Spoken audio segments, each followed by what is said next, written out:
last week was Mother's Day, and uh, doing Mother's Day message every year, it's like, well, how do you do a different Mother's Day message? So I had intended to interview my wife, uh, and so we had gone to New York, Philadelphia, New York, as time to just get away, and we were talking about it, and it was just a great discussion. And then the Rangers got rain delayed, so I called Matt to say I wanted to watch the Rangers play in Yankee Stadium.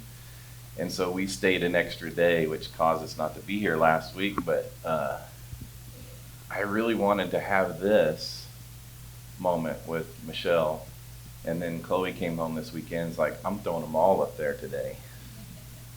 And so this is a selfish moment for me. I know it's not what we normally do. I've been teaching the Bible from Matthew all the way through for the last 4.5 years. So just hang with me today. Be a little different. But Matt, you did a beautiful job last week with the mothers. And one of the things that you talked about that we kind of used driving home from New York was the fruit of the Spirit. Galatians 5 is love, joy, peace, patience, kindness, goodness, faithfulness, gentleness, and self-control. And so we started asking each other questions about our own. And so I'm going to start off, Michelle, with your mother. Of all the things that your mother displayed of the fruit of the Spirit, what rises to the top? So do you want one, or do you just want the ones that come to mind?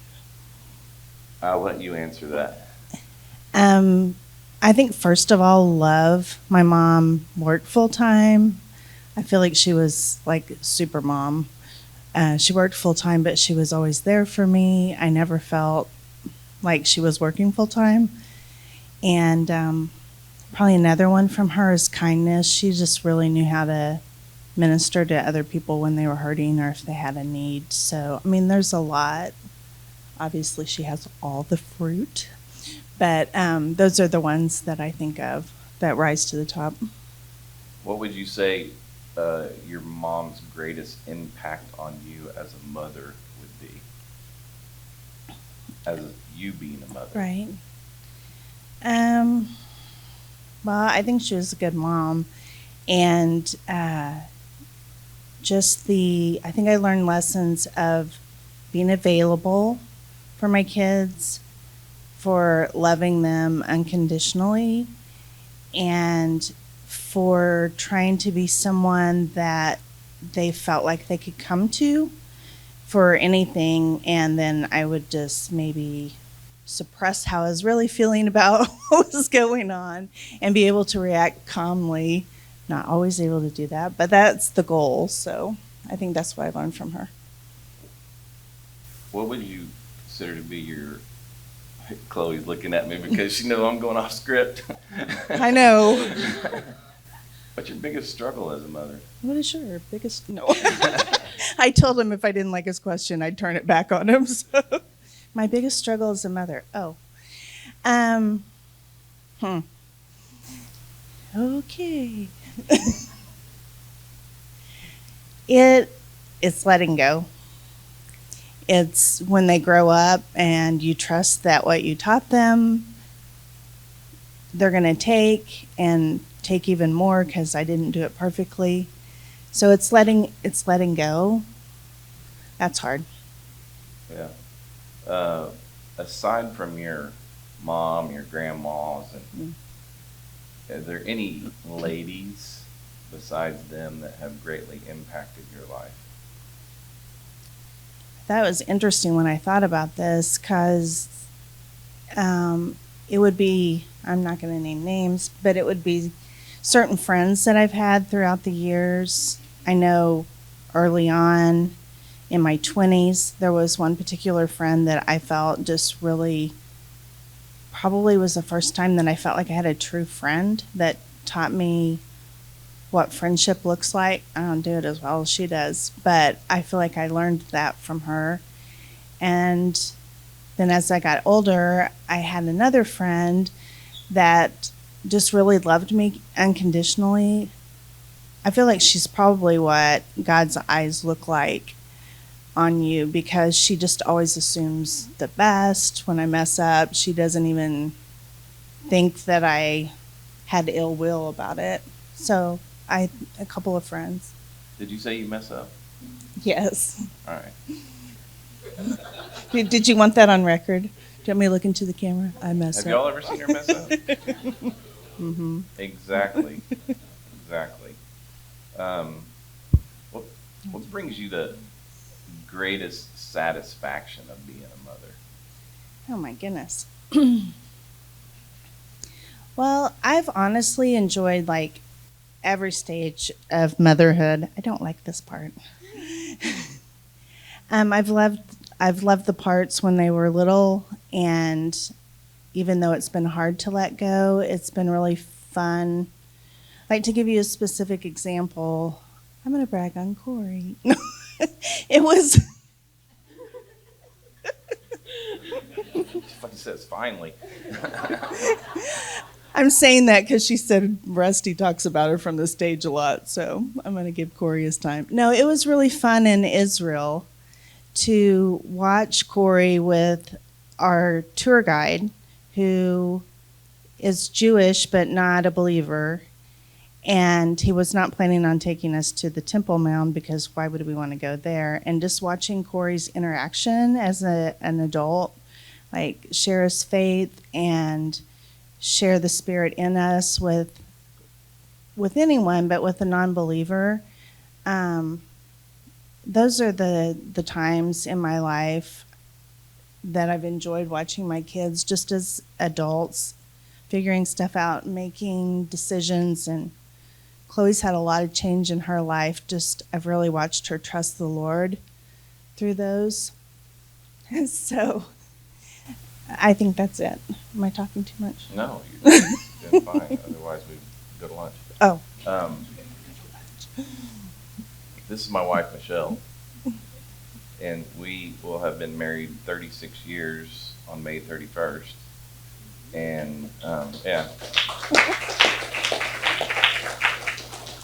We were high school sweethearts in Tulsa, Oklahoma. On the end is my son, Corey Kennedy. He's 28. He works at Charles Schwab. He lives here in Fishers.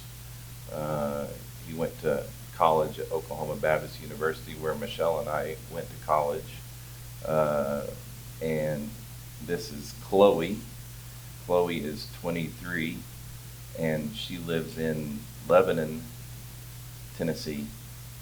And she is dating Sam Millard, who obviously you guys know is a family friend, and they've just kind of like grown up together.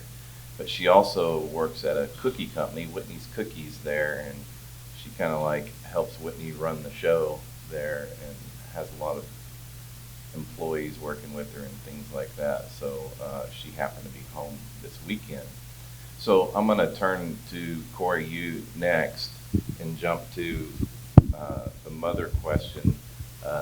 Of the fruit of the Spirit, what would you say rises to the top with your own mother? Kindness, gentleness, love. In hard times, I mean, growing up, and even still now, it's like she was a shelter for me. Someone I could be emotionally vulnerable with. You know, if you screwed up as a kid, if you accidentally coasted into the garage door and dented it, mom found out first. Or if you broke the couch, you hope mom found out first, or something like that. So a lot of grace. Yeah, and just a lot of support. A lot of love, and just taking care of me. Taking care of me. Still to this day. That's my mom. Chloe.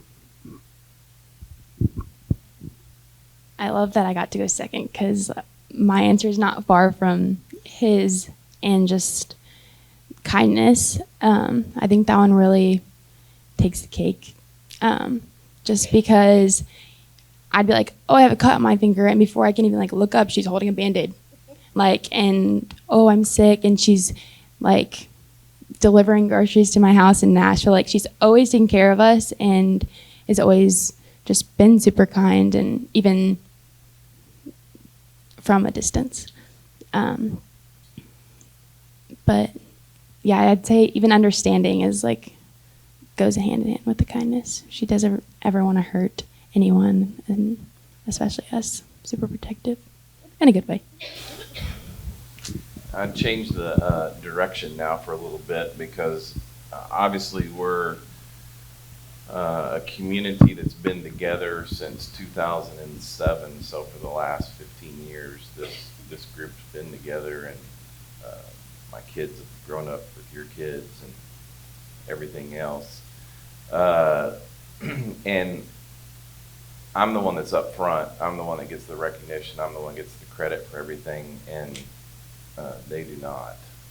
They do not. My wife is not recognized nearly enough for all the things that she does for this ministry. Just like today is the deadline for camp registration, and so this week she'll be calling everybody and say, "Why haven't you registered?" Yeah, she said, "Just don't make me call, just register today." But it's things like that that you don't see, or you may not recognize as like, it's like this thing happens because I would say that we are a great team together. We talk about that. We both have different skills and assets to bring to the ministry, but one of the reasons I wanted to do this today was to recognize my wife and even my kids for all that they've been through in this community and the way they minister to people. So I'm going to ask you the question, Michelle. What brings you joy as being a minister's wife? I think I just think of moments where, like, I got the opportunity to be in the room actually when, I'm going to name drop, Charlie Ward, like, figured out the grace thing, and just watching that was, I'll never forget it. There are other people in this room that experienced that too, and so it's those things. It's people coming to know the Lord, people coming back to the Lord. I know it's a very churchy answer, but You did. do you want me to like switch it around more personally? Just getting to do ministry with you. Most spouses don't have the opportunity to really do life together in the way that we're able to do. So ministry affords that, and I feel very privileged that we're able to do that together. So it's not all roses and sweet smelling. No. What would you say are a couple of your biggest struggles doing the whole ministry thing? Keeping up with you. He likes to do a lot of events close together, and I need a little more space, just honestly. Like, that's a challenge. I mean, to go back to the When you say other, events, having people over for dinner. Like, we're going to have someone over for dinner, like, Sunday, Tuesday, Don't y'all do that? Thursday, Y'all and do that? Saturday. Like, okay. Like, how many people? Oh, 15 to 20. And their kids. And I just, like, I want everybody to be comfortable, and I just want it to be right. So, and she's phenomenal. If you haven't. Yeah. well, so, yeah. Is that your only struggle? Is my schedule?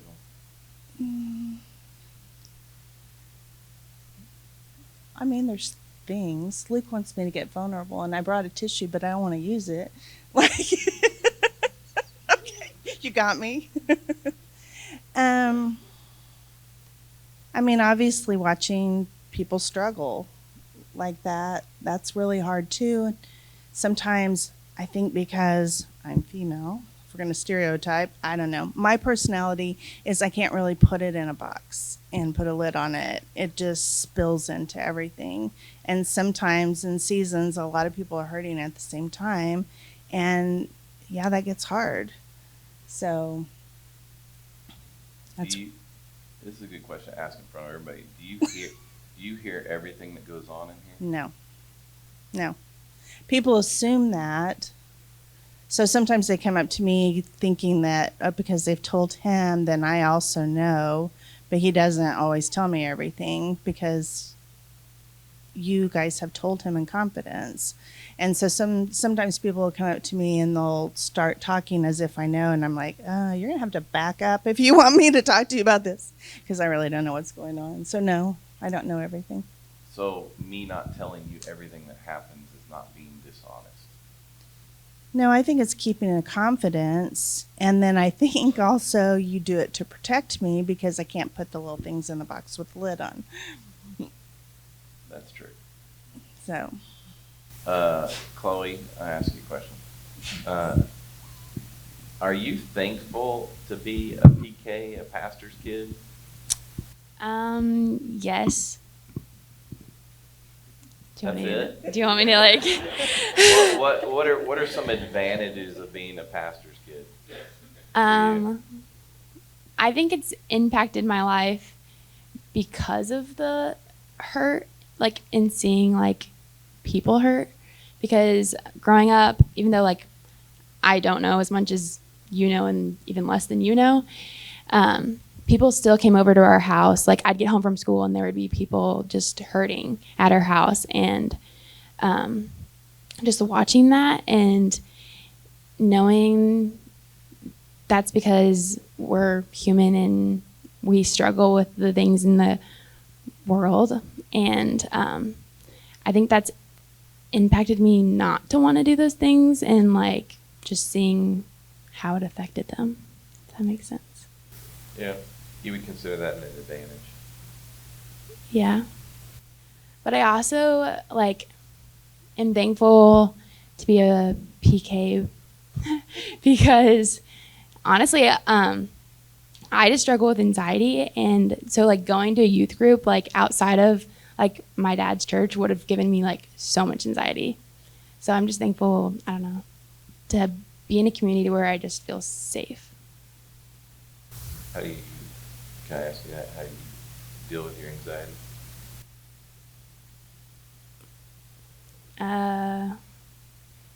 Because you're a very social person. Yeah.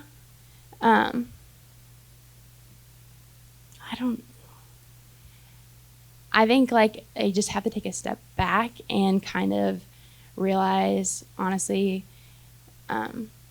where those thoughts are coming from, and kind of revert back to like the truth is really like if I'm really having like a panic attack, I really just have to take a moment and be like, okay, what's the truth in this? Which is usually 0%. Yeah. Corey, what about you? What are your advantages? Do you like being in PK? Would you rather have me work for Charles Schwab or? No. No, I like where you're at. Do I like being a pastor's kid? Like, this isn't like a sucking up to you answer, but I like being your kid and you being the pastor. That's a big part of it. I went to Oklahoma Baptist University, and there's a lot of pastors' kids there. Friends with a lot of pastors' kids, and I see how that has affected their life, and I see how it's affected my life, and I'm very happy being a pastor's kid. When I was younger, it was a blast. I mean, when you're a youth pastor, yeah, that was when I was really young. I remember just being fun. We test all the games out on Corey. Yeah. So that was, couldn't beat that. That was the best thing in the world. But then as you get older, you start to see the other benefits to it, the more fruitful benefits to it.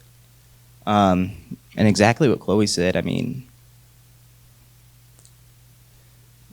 there are a lot of things I don't know about the community, but there are a lot of things that I do see about the community, and I see how it weighs on you. But people come to our house, and it's like, have always come to our house when they're in pain or in good times. And I didn't necessarily get sent to my room, when people were struggling. And I was around, and I seen things and, hurt with people from a distance, but you also learn what's important and how to navigate life through that.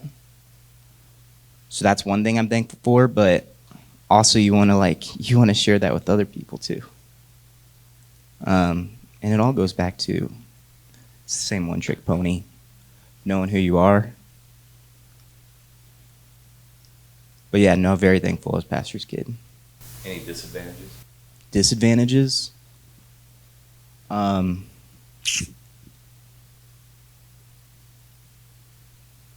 I just think of like petty little ones. No real disadvantages. The last one to leave on a Sunday sometimes, and you get lunch late, but not necessarily nowadays. It's always been that way. Yeah. No. How many times have you heard the story about Levner?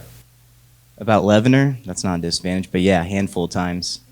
And I like hearing you talk about it too. I like sharing it. I like, that was the first moment where, I experienced what it looks like, walking by the Spirit and listening to the Spirit. Because that was a big move for our family. Yeah. What? How old were you, or was there a moment when your faith became your own faith? Obviously, you grow up in a house where parents believe one thing and children kind of imitate. Can you think of a point or time where it's like, okay, this is mine, I own it? What, fifth birthday? I prayed the prayer. Yeah, your mom would know that. Yeah. I wanted to accept Jesus in my life. 5 years old. Yeah, on my birthday, because I wanted to be born again on my birthday. So, the faith was always there. I don't think there was ever a time where the faith kicked in. The faith was always there. It was that relationship with God and with Jesus Christ that kicked in. That's what kicked in. I don't think I knew that at a young age. I knew, there was sin in life, and that I couldn't do it on my own. We needed Jesus' way, but I didn't know how to walk victorious in life with that knowledge, and that's the big part to me. So when did that? When did that happen? That happened beginning high school years, and that's the thing. It's it changed a lot in my life, and that. I think we all kind of open and more vulnerable here, but my mom, sister, and I all kind of suffer from anxiety and clinically diagnosed anxiety, but it looks different between our lives. But that held me back a lot. Held me back a lot in high school, held me back a lot in junior high, but when it's important to know your identity, but people are always waiting for, sometimes for Jesus to come back, but He's here today. He's here in us, and that's what made life easier for me in those times, and the hard times and the good times. But it was definitely high school. It was hanging out with my friends, and group being challenged. It was going to Bob Warren's camp, hanging out with my father's friends, the men in this room. Unbelievable impact to my life. I hope you know who you are. Yeah. Your small group. You have a small group? Yeah. It's 20-somethings. I feel like I'm the old one now, though. 28. Thursdays. Yeah. What is it? What do you all do there? Focus on each other, build community, focus on Him. It looks different every week. There's some weeks where there's more structure and some weeks where there's less structure. Sometimes where there's just, build community, see what's going on in each other's lives. I think it's important, figure out what our highs and lows are, where our weeks have been affected.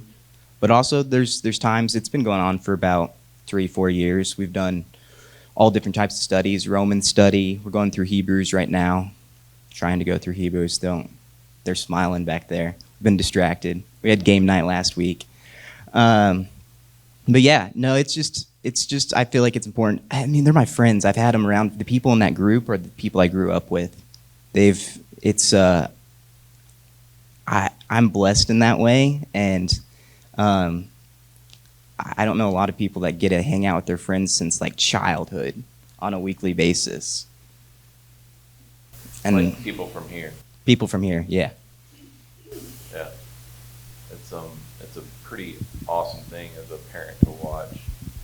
Just, you know, everybody said, I say it, Leavener's getting older, but there is a whole younger generation that's coming up. And, you know, and you can speak, Corey, to all these students in the back and in the front and everything else about how the relationships here have continued throughout the years, even beyond, you know, graduating from high school. And it's a youth group type mentality, wouldn't you say? Yeah. Yes. Chloe, what about you? Your faith, when did it become your own? When did you step into it? Well, when I was 9, I think that's when I realized that Jesus was my Savior, and like I accepted Him into my heart. But I don't think. When did we go to Super Summer? Was that like junior high? Yeah, I believe you were in junior high. It was when Shawnee, Oklahoma had the tornadoes and a bunch of the guys went down there. What year was that, guys? There's a whole team that Mikey went. Like 2014? Yeah. Oh, it was 2013 because that's when we won the MLB Fan Cave thing. Bring it back to baseball. 2013. I was selected the #1 Texas Ranger fan Anyway. in the whole country. Yes. Proud moment for us all. Only one to date, too. Anyway, we went to Super Summer that year, and Super Summer is like, how many kids are there? Like, Super Summer is a Southern Baptist camp where all the churches go collectively in the state, each state. Like Indiana had one for a while, and but there's hundreds of churches and thousands of kids that go to Super Summer. It's supposed to be a leadership camp for kids. And so we decided to take our kids to Oklahoma's Super Summer and put them in with the mix. which was honestly, like, you go into it and it's can be very shameful in some way, because it's like they were telling us, like, shaming us for not reading our Bible every day, and like telling us that we'll never be enough, and that there's nothing that we could do to be enough or deserve His love or any of that. And I don't think at that point in my life, like, I fully understood my identity or anything, but after hearing that, like, we'd walk away at night just like crying, and I knew that wasn't true, but I didn't know why. And so it kind of like lit my fire in some sort of way, and kind of like opened my ears to like hear anything else. And so I think, like, I've always been around my dad teaching, but then in high school, I was like, that was when I really was like grasping my identity and what Jesus had done for me and who He is and who I am because of Him. Yeah, if we can teach our students and even our adults to learn how to throw penalty flags on stuff they hear, because you're going to hear it your whole life. You're going to hear stuff on the radio. You're going to hear stuff, podcasts and stuff, and you have to use a filter to listen. I'm not saying don't listen to it, but there has to be a filter from what you hear at least, versus what you might hear in a religious situation. And that's really what she's explained, is we kind of like threw them into this religious experience, and people were, it was crazy. We would get together every night and we go, okay, what are your penalty flags today? And they would literally all just like, Brent, I can remember Bryce just like throwing things left and right. And it was an incredible trip. Yeah. I'm going to stop right there, and I'm going to open the floor. They're like, They're like, if you have questions for my family or for me, you're welcome Text to. them Yeah, Michelle said text them to. Yeah. Yeah, go ahead. Before we get into that, can you share your fruit of the spirit for your mom? From my mom? Oh, don't do that to me.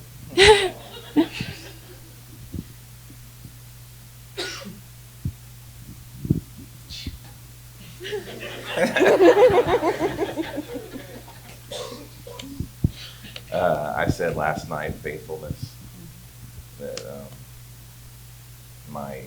their granny, faithful woman, she raised 5 kids on a teacher salary by herself. And so Michelle's like, well, what did you learn from it? I'm like, how to provide for my family. She taught me how to provide for my family. Like, how in the world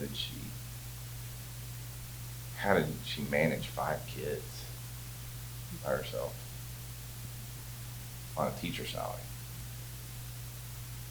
And she showed me.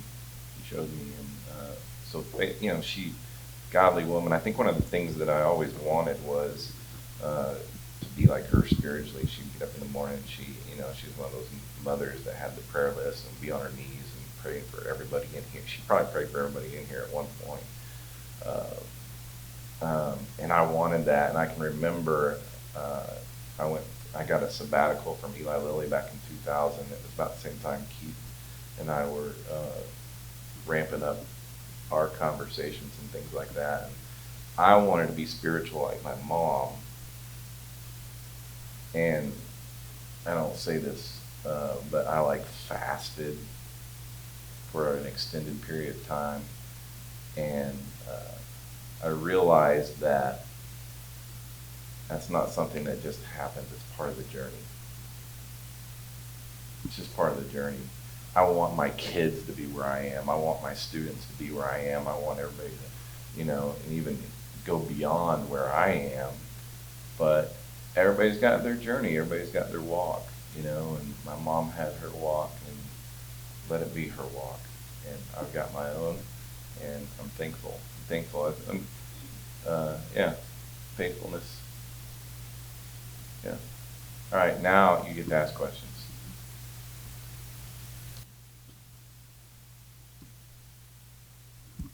Or we can just go to lunch. Don't let them off the hook, please. I'm letting them off the hook. Mike Zastro's going to ask the first question. Let's talk about baseball. I've never really asked you guys this, but obviously no one's a baseball team. So do you really like the Rangers as much as Rusty, or do you just enjoy coming to the stadiums? Yeah, Mike's asking, do you really enjoy the Rangers as much as Rusty, or you just enjoy going to the stadiums? Corey wants the. I was asked recently, does your mom even like going to those baseball games? I get asked that all the time. So. Said my mom loves my dad. That's what it That is. is exactly what it is. I just wanted to say that first. Rangers, to answer your question, I don't follow baseball. I don't follow many sports personally. I don't know if he follows all the sports. It's not just baseball. It's always around. I'm glad I was never pressured into that. I don't. I love it. I love being at the games. I love being with my family. Like yesterday, we had the opportunity. Her 33rd baseball stadium, 34th. It's always been like a family bonding thing. So. Yeah, they compete about how many stadiums they've been to. So, and I have a spreadsheet for it. If So you you didn't had know to add that he had one You on. want to know? It's like You want to answer? You've got the mic. you gonna He answer? answered. Michelle, go ahead. I like it for other reasons. I feel like not only does he like it because it's baseball, but I think him and I are very similar in the way of I like to create this moment. And so that's kind of what baseball is to me. It's like an experience and a moment that I get to have with my family and with our friends. So I like it. We're definitely about creating memories. Yeah. Yeah, and you and your dad are very good at that. So Corey and I just get to sit back and be in the moment, and they take all the pictures, and we have them, so we don't have to do all that. So, I know. Rangers or baseball? Rangers or baseball? What Well, in the beginning, honestly, I did not like it at all. And this is so embarrassing, but I'm going to tell you. I'm being vulnerable, Luke, okay? 1986, 7, 8. 87, 88, yeah. He would take me to the baseball game, and $5, Arlington Stadium. which is why we went, because we were seminary students. And I did not like it. And we went with our friends, a couple, which you think like would be enough for me, but they loved it also. And so Rusty bought me this, how big was that? Television. It had like 12 D-volt batteries in it, you know. It was like one of those televisions, and she would carry that thing. And I took it to the game and watched Put her TV. earphones in, and she would watch TV. So embarrassing.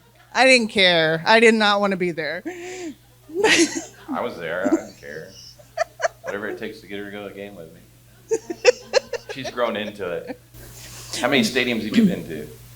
All but one. I don't know how many I've All been but one of the current, but it's like 47 stadiums or to. Yeah. something like that. Yeah, no. Yeah, it's just a thing we do. How many are there currently? There's 30. Okay. She No, hasn't- it's the only just- one she hasn't been to is Texas. Go figure. The new one. All right, go ahead. Were you done? No, I was just going to say I think the most fun part for me is that you're super excited about it, and it's contagious. So, yeah, I enjoy going, and now you've made it a whole thing because we have to go to all the stadiums, and we have books, and we get stamps, and so it's an event. It's a memory. Yeah. Another question? Yes, okay, Luke. Oh no. So, I've always, I've been, I went to Thomas Cooper's as a young man, and I saw that the pastors that would go to this event were highlighted, man, they were hurting, because you guys are like the tip of the spear when it comes to community and solution when it's spiritually minded. And so, not that this church is like that completely in place, but you spread it out, which is good.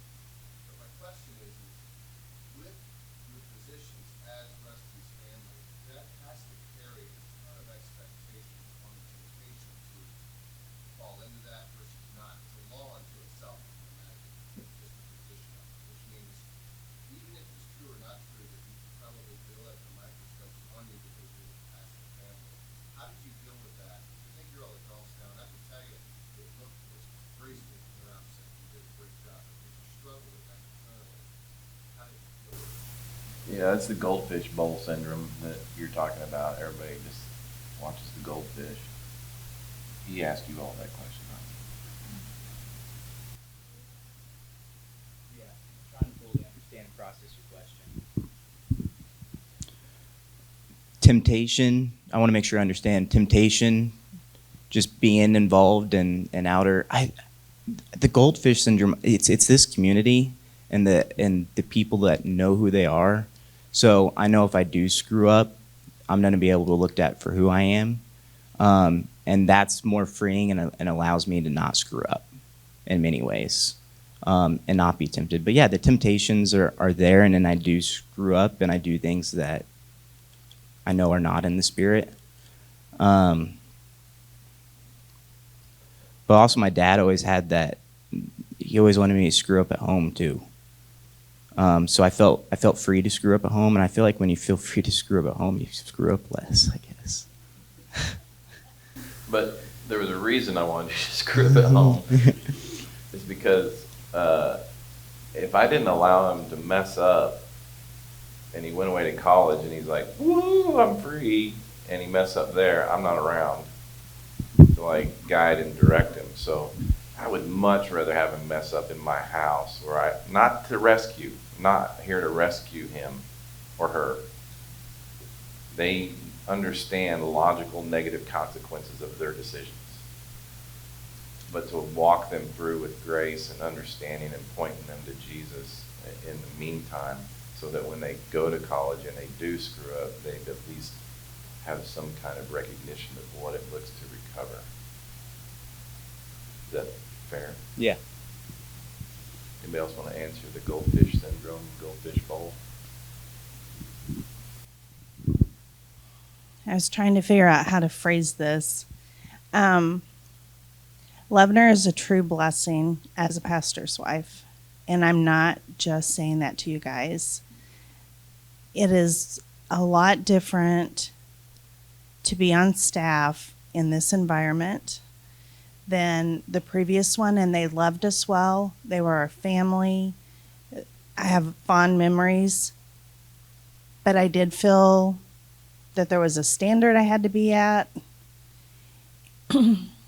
And also, we have to remember that I didn't know my identity then. So, oh, the red light comes on, it counts down. She thinks her time is up, but I always go past it. So. Oh. So anyway, I think before I felt a certain standard, I was told to my face that I wasn't meeting that standard for various reasons. I can push back a little bit, try to be kind about it, but I think it helps knowing my identity. And I don't know how to say this. I feel like I just say it one way. I don't know how to like say it gently. But I know my identity. I know how God sees me. And I want you guys to like me, and I don't want to hurt you. But I know He's always okay with me. And so that brings great peace if things happen. It still hurts. I'm human. But I know I'm okay with my Father. So. Yeah, Luke, they do exceptionally well with the goldfish bowl syndrome. They're aware of it. They're aware people are watching them, and it's all tied to this ministry or whatever. But at the same time, they understand that they're free, and they're probably not going to be condemned. Maybe by me, but no, just kidding. Hopefully, it's like I want them to be here. I want them to be involved. But there's no pressure on them to do that. They're free. They're free. It's harder for me because I don't live here. What? I said it's harder for me, like now that I'm off on my own, like and trying to find community like this. Well, that was your choice.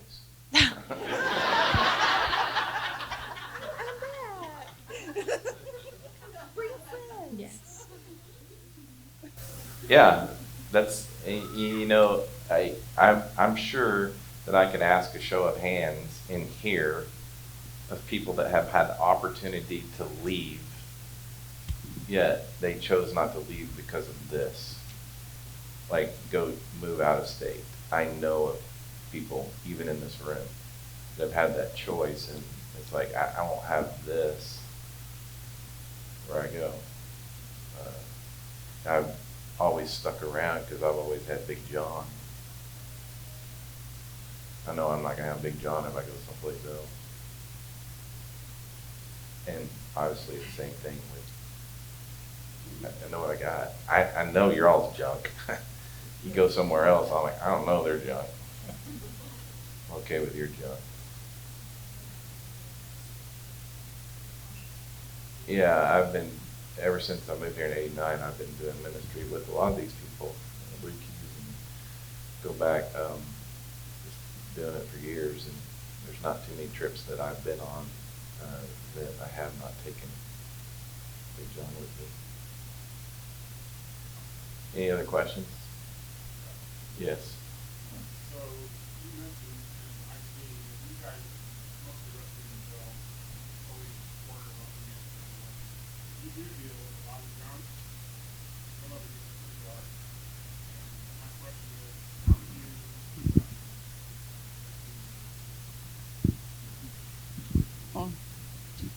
You asking me or you asking them? The reason I'm asking is because we all do it on a much smaller scale. And watching you go through it on a team One, it's not my junk; it's your junk. And so I have to do what she has a hard time with, which is compartmentalize and put it in a box. And I can deal with each box at a time. There'll be seasons when I deal with this box for quite a while, and then this box comes along and I got to deal with that box and that box. But as Luke said, I have good people around me that we can like Dave Olthoff has like got this ministry going of people that have come alongside, and it hasn't been like fully utilized, but there's people that are willing to take some of this junk off of our table and deal with people and deal with issues and stuff like that. So I have good people, men and women around me that carry a lot of that, whatever you want to call it, burden or struggle or whatever. But then also, I feel pretty healthy in my relationships. Like you sit here and talk about baseball. Baseball is like it's just an outlet for me. That's all it is. And I could give up baseball tomorrow, but it's a thing for me to just like go away and get out of this for a period of time, and it's kind of a reset. It's time away. Like the time that we spent together going to New York and Philadelphia, and we went to like 4 baseball games, 5 Broadway shows, and a movie. And you know, we just got out of here, and it was like one of the best weeks just being gone. We still had phone calls and emails and stuff like that, but I would say in the last 2 weeks, and I think she would agree with me, we truly were walking by the Spirit in the last couple of weeks. Just the things that have happened. Even last night, she found this like hole in the wall restaurant.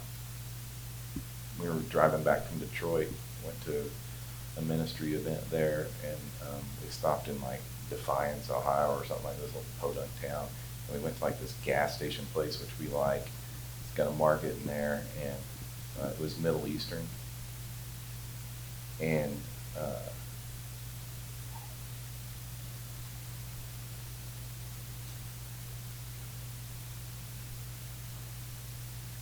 the men ministered to us there, talking about Jerusalem. My son wept hearing these men talk about Jerusalem. And it's like there was one table in this little restaurant, and they sat us and they served us. Here, we'll bring you salad, we'll bring you falafel. We didn't even order all this stuff. They were just bringing us stuff and taking care of us. And it's like the best Mediterranean food in a market gas station that I've ever had, even better than being over in Israel. And these men, and so like when you walk by the Spirit, those things happen, and we walked out of there just like, what in the world did God just do? And that happened all in the last couple of weeks, just like we saw it left and right. And so there is an absolute beauty of walking this adventure by the Spirit. It allows the whole goldfish bowl and everything else, and all the drama and the burdens and the pain and the grief and all that's the deal, Jim, is walking by the Spirit. I talked to Matt last week, and him and Luke had a conversation. They were laughing at me because last week when I was trying to decide should I stay in New York and miss Mother's Day, which is like the second biggest Sunday of the whole year, Matt turned it on me. He goes, "What is the Spirit leading you to do?" And it's like they've waited for years to drop that on me, but and I said the Spirit is sitting next to me, and she says we're staying. So thank you for covering for us. Any last questions? Yeah, you can say something. I just want, this is a churchy answer, and I don't appropriate it for myself as often as I want to, but for your question, Jim, like, it's really a remembrance of what God has done in the past. Like, and the older you get, the more reference you have, right? Where you had a hard time and he carried you through it. And so just remembering that and trusting it and knowing that he's not going to stop doing that. And it feels big and heavy and hard, and a lot of times it's big and heavy and hard, but he's there with us, and we're going to get through it. And we have everybody in this room to help us get through it. You just have to raise your hand. And I think that's a big part of just remembering that he's faithful and we can trust him.